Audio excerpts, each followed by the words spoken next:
So good morning friends, welcome in class tutorials. आज आपसे मैं डिस्कस करने वाला हूँ about how to calculate equivalent resistance of different network. दोस्तों हम लोग बेसिक्स में ही पढ़ चुके हैं about series combination of resistances and parallel combination of resistance, ठीक है। और बहुत अच्छे से आप इसके न्यूमेरिकल छोटे बड़े आप कर लेते होंगे। फ्रेंड्स कभी कभी समस्या ऐसी आती है कि नेटवर्क को देख के हम ये जज नहीं कर पाते हैं कि whether two elements are in series और इन पैरेलल, या कई बार ऐसा हो जाता है कि वास्तव में वो सीरीज पैरेलल में नहीं है, वो किसी और कॉम्बिनेशन में है और हम सीरीज पैरेलल कॉम्बिनेशन का यूज करके सॉल्व करना चाह रहे हैं तो रिजल्ट्स नहीं आते। तो इसके लिए आपको एक सीरीज पैरेलल की नॉलेज देने के बाद एक नई टेक्निक जो बुक्स में है बताई जाती है आप लोगों को, उसे बहुत ही सिंपल तरीके से मैं बताने की कोशिश करूंगा ताकि उसके जानने के बाद आप किसी भी नेटवर्क को, चाहे वो सीरीज पैरेलल कॉम्बिनेशन में दिखाई पड़ रहा हो या फिर दिखाई पड़ रहा हो, बहुत ही इजीली इसको सीरीज पैरेलल में कन्वर्ट करके हम उसे आसानी से इक्विवेलेंट रेजिस्टेंस निकाल सकते हैं। ठीक है, तो चलते हैं, स्टार्ट करते हैं आज का लेक्चर। चलिए तो फ्रेंड्स स्टार्ट करते हैं अबाउट इक्विवेलेंट रेजिस्टेंस कैलकुलेशन। ठीक है, तो चलिए सबसे पहले मैं शुरुआती ही बात कर लेता हूँ कि आप सभी जो जानते होंगे, ठीक है, रेजिस्टेंस में अगर कॉम्बिनेशन पढ़ा हुआ आपने, तो आपने पढ़ा होगा सीरीज एंड पैरेलल कॉम्बिनेशन। आपने पढ़ा होगा क्या? आपने पढ़ा है सीरीज एंड पैरेलल कॉम्बिनेशन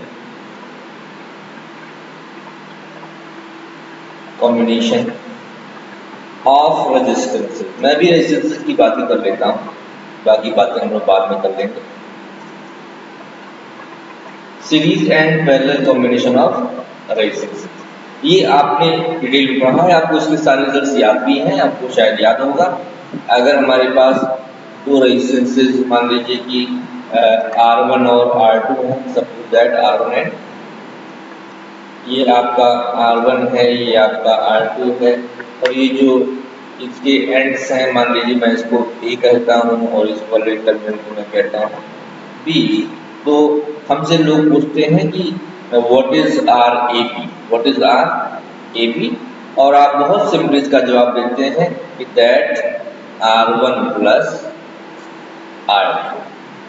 ठीक है, अब चीजें आपको याद हैं तो मैं इसलिए इसका कोई प्रूफ या कोई मैथमेटिकल कंप्यूटेशन करने वाला नहीं हूँ। ठीक है, ये चीजें आप सभी को पता होंगी।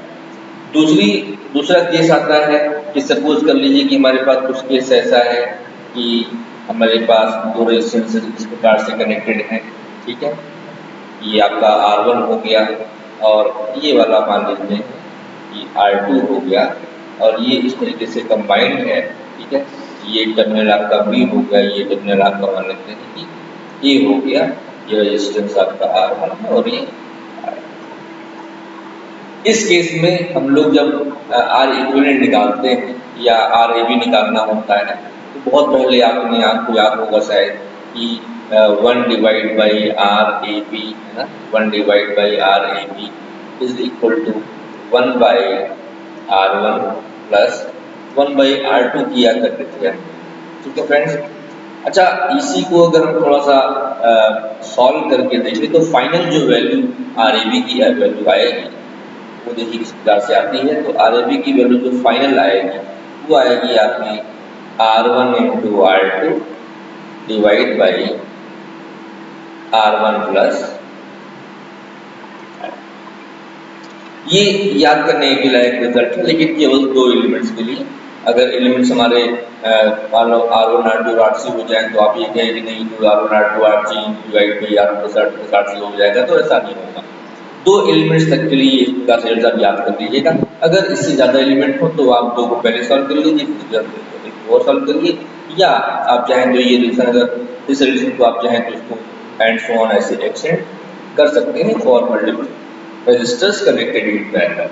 ठीक है, ये बहुत सिंपल सी बात है। कुछ चीजें फास्ट कंप्यूटेशन में आपने अगर प्रॉब्लम की हो तो आपको याद भी हो गई होगी कि मान लीजिए R1 और R2 दोनों ही इक्वल हो जाए, सपोज R2 भी R1 हो जाए, यहाँ पे क्या होगा, R1 square divide by 2R1, तो R1 बाई 2 वैल्यू आ जाएगी। यानी कि अगर दो रेजिस्टेंस इक्वल हैं और पैरेलल में कनेक्टेड हैं तो रिजल्टिंग क्या हो जाता है, हाफ हो जाता है, इसका आधा हो जाता है। ठीक है।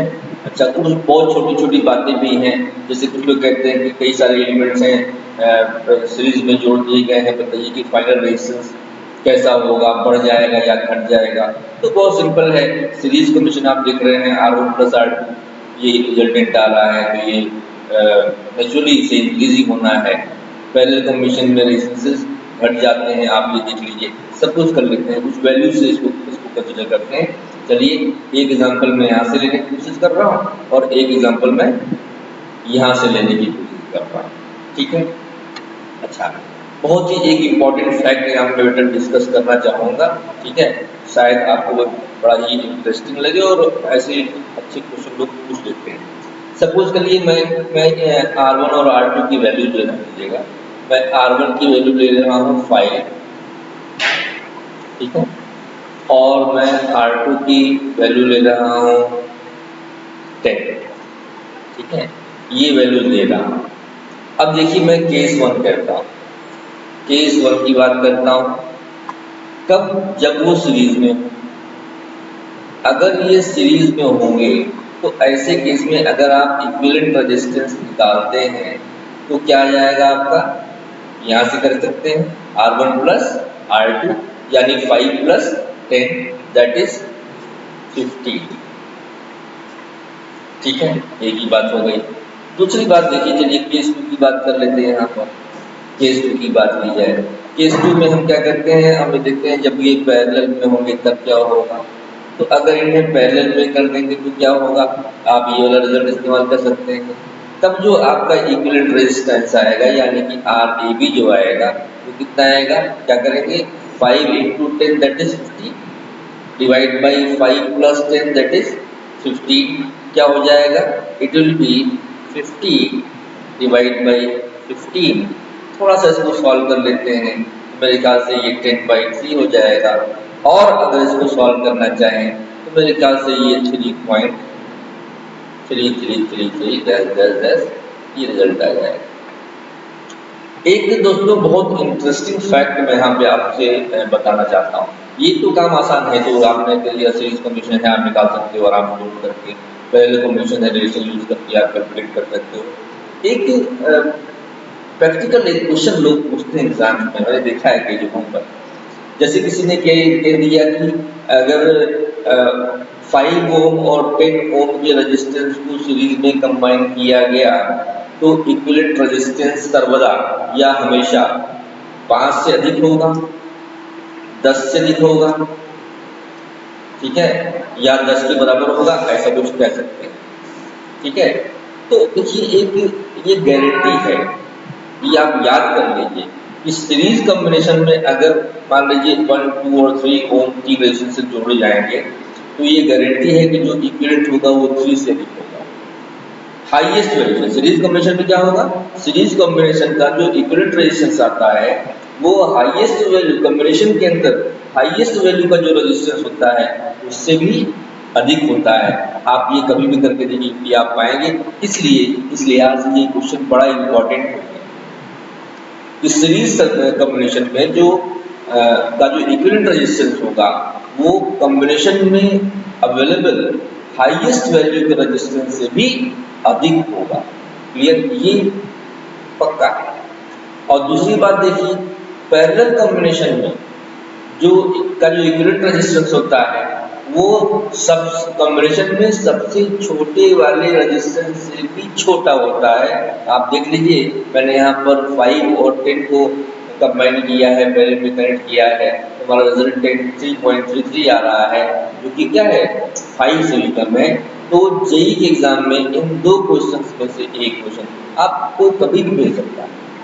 बहुत ही अच्छे क्वेश्चन है, ठीक है, ये बड़ा इंपॉर्टेंट है। तो सीरीज पैरेलल कॉम्बिनेशन में अब जो आप जानते थे सिर्फ इसी से काम करने वाला नहीं है, ठीक है, कुछ और चीजें हैं जो बहुत बड़ी तो नहीं है लेकिन कॉन्सेप्चुअल है, छोटी सी बात है, हम उसे ध्यान नहीं दे रहे हैं। हमारे एग्जाम में आ रहा है, जो भी क्वेश्चन नया लग रहा है, हम परेशान हो। ये क्वेश्चन आप थोड़ा सा ध्यान रखिए।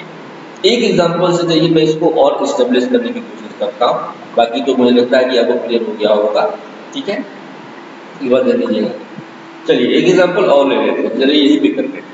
अगर मान लीजिए मैंने R1 को 1 लिया होता और R2 को 2 लिया होता, तो क्या आता? केस नंबर 1 में जो रेजिस्टेंस टोटल आता RT वो आता 3, जो कि क्या है 3 क्या है मोर देन 2 है। मैंने कहा था बड़े वाले से होगा। अच्छा, केस नंबर 2 में यानी कि पैरेलल में देखते तो जो R टोटल आता वो कितना आता आपका 2 1 जा 2 डिवाइड बाई 2 प्लस 1 यानी कि 2/3 कितना आ गया? ये 0.66 करके आ गया। 0.6 क्या है? छोटे वाले से भी छोटा, यानी 1 से भी छोटा। ये थोड़ा सा ध्यान रखिएगा।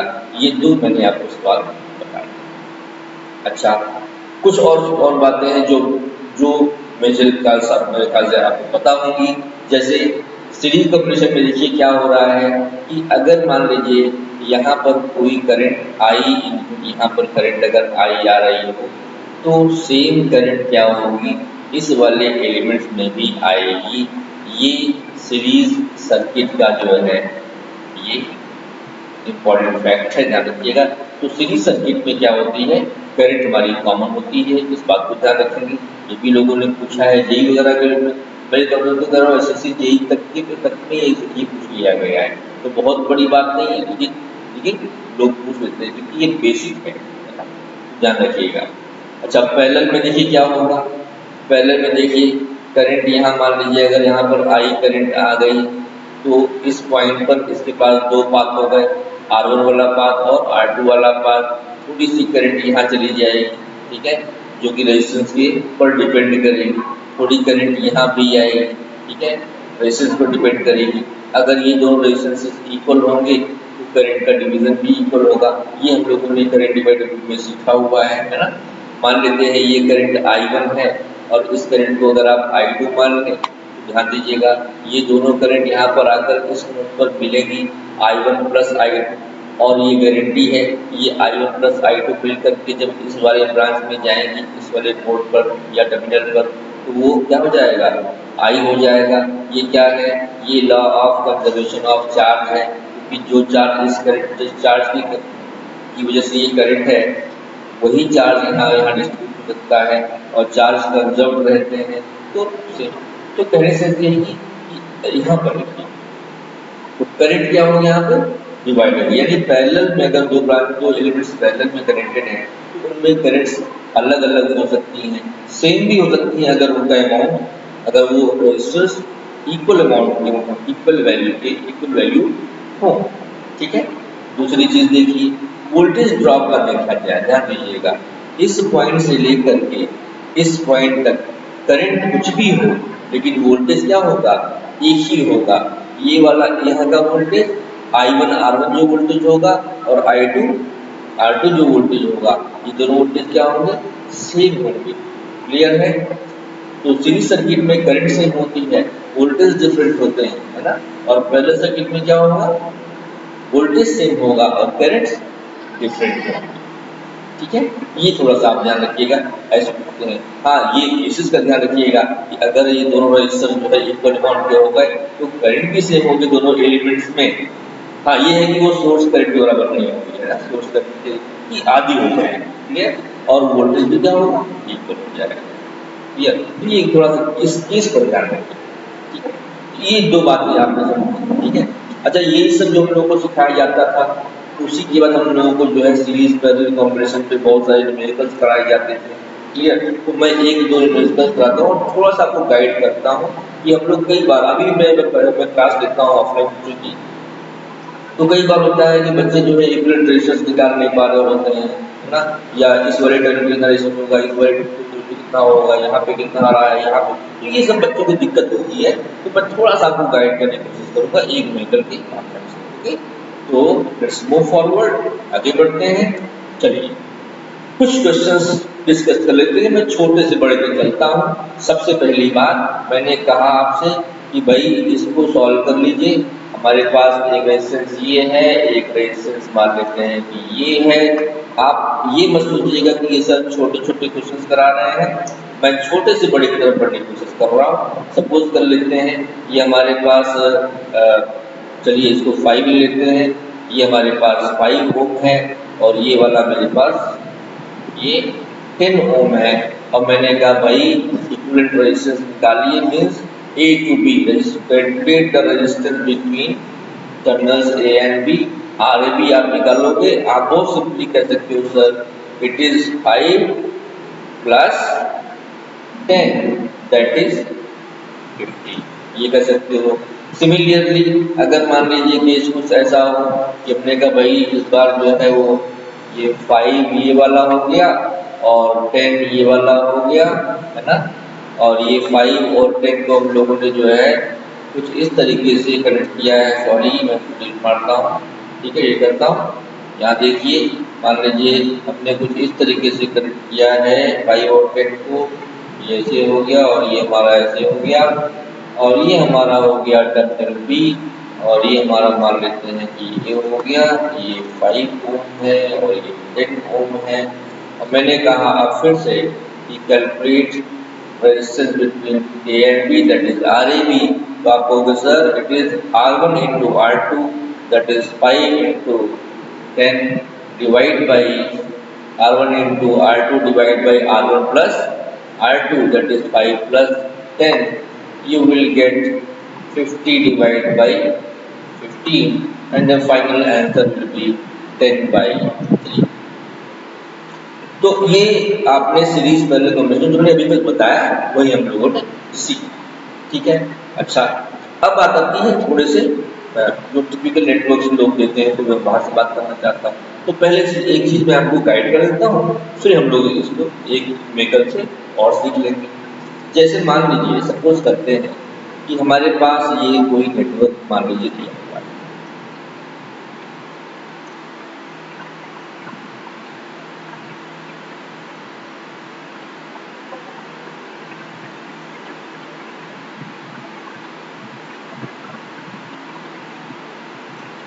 मान लीजिए हमारे पास ये कोई नेटवर्क दिया हुआ है, ठीक है, और ये टर्मिनल A है या टर्मिनल B है, कोई 1 2 लिखे CD लिखे कोई फर्क नहीं पड़ता। सपोज करते हैं कि ये 5 है और ये 10 है, ये 15 है, ये हमारा 30 है और ये 5 है। और किसी ने कहा भाई calculate the resistance between A and B that is RAB, और इनमें से कि फाइंड द टोटल रेजिस्टेंस और equivalent resistance of the network with respect two terminals A and B। तो देखिए दोस्तों क्या इसके लिए करना क्या चाहिए आपको कि आप कभी गलती न करें या कभी आप कंफ्यूज करना क्या चाहिए। देखिए करना क्या चाहिए उस पर डिस्कस कर लेते हैं। ध्यान दीजिए, सबसे पहले तो ये पता कीजिए कि आपको किस पॉइंट के रिस्पेक्ट में रेजिस्टेंस है, ठीक है। इसका क्या मतलब हुआ, मतलब किस जगह पर खड़े होकर के आपको सर्किट के नेटवर्क को विजुअलाइज करना है, क्लियर, देखना है। ध्यान दीजिएगा उसके लिए हम क्या करें।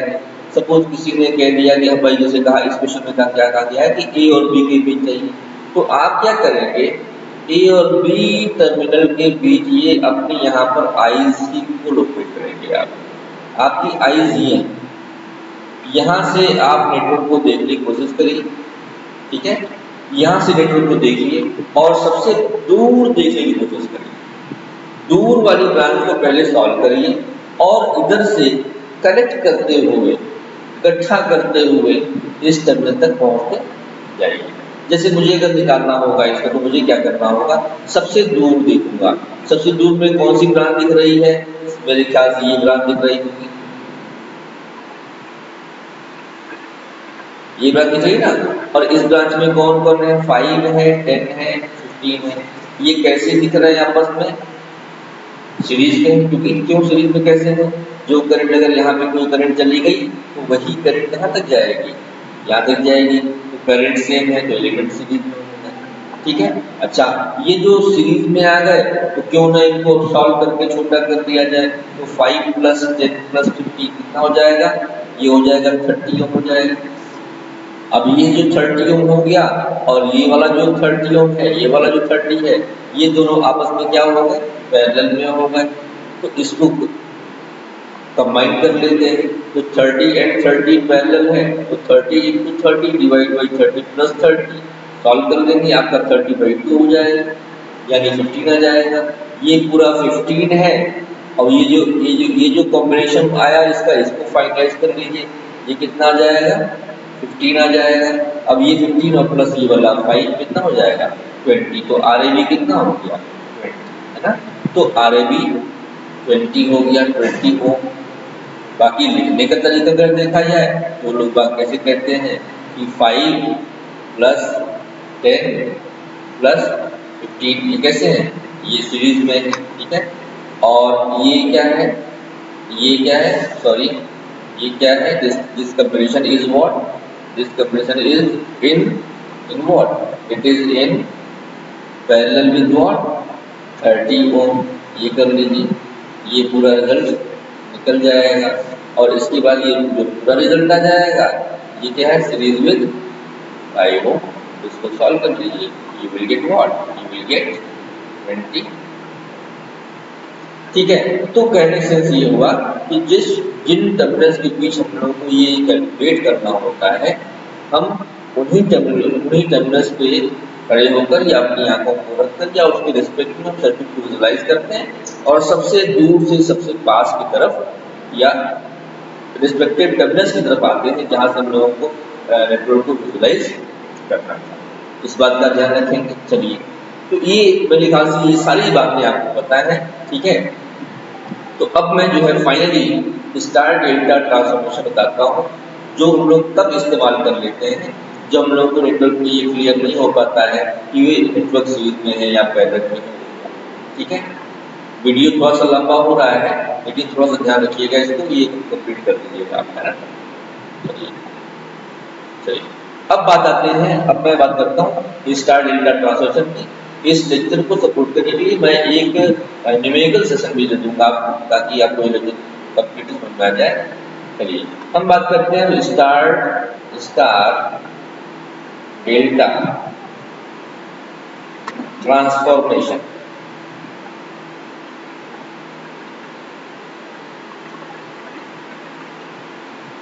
स्टार डेल्टा ट्रांसफॉर्मेशन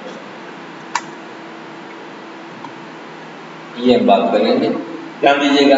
अब स्टार डेल्टा में क्या ध्यान दीजिए, मैं बहुत ही शॉर्टकट तरीके से आपको बताने की कोशिश कर रहा हूँ और इसको आप याद कर लेंगे, ठीक है। फिर हम निकल सॉल्व कराएंगे आप।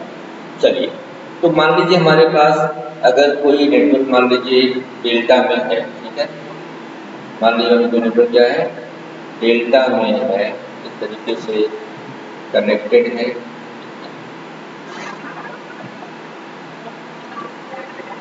ये हमारे पास डेल्टा कनेक्टेड नेटवर्क है। ये मान लेता हूँ कि R1 है, ये मान लेता हूँ कि R2 है, और ये ऐसे मान लेते हैं कि R3 है, ठीक है।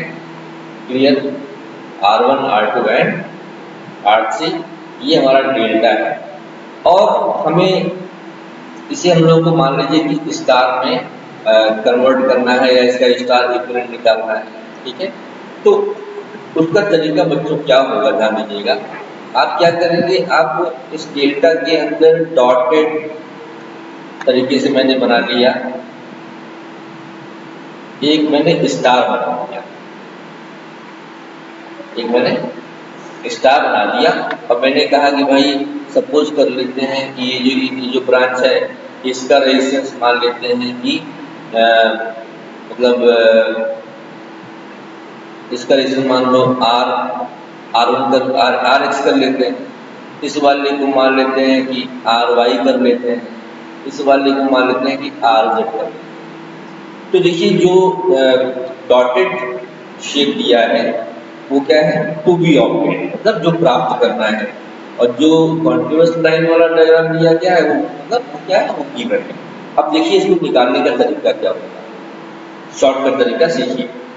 हमको जब RX निकालना होगा तो हम क्या करेंगे, इसके दोनों जो पड़ोसी ब्रांच का रेजिस्टेंस है, मतलब ये ब्रांच के और इस ब्रांच, इन दोनों पड़ोसी ब्रांच के रेजिस्टेंसेस को क्या कर लेंगे, आपस में मल्टीप्लाई कर लेंगे, और इन तीनों जो पड़ोसी ब्रांच के रेजिस्टेंसेस हैं उनको सम करके डिवाइड कर देंगे।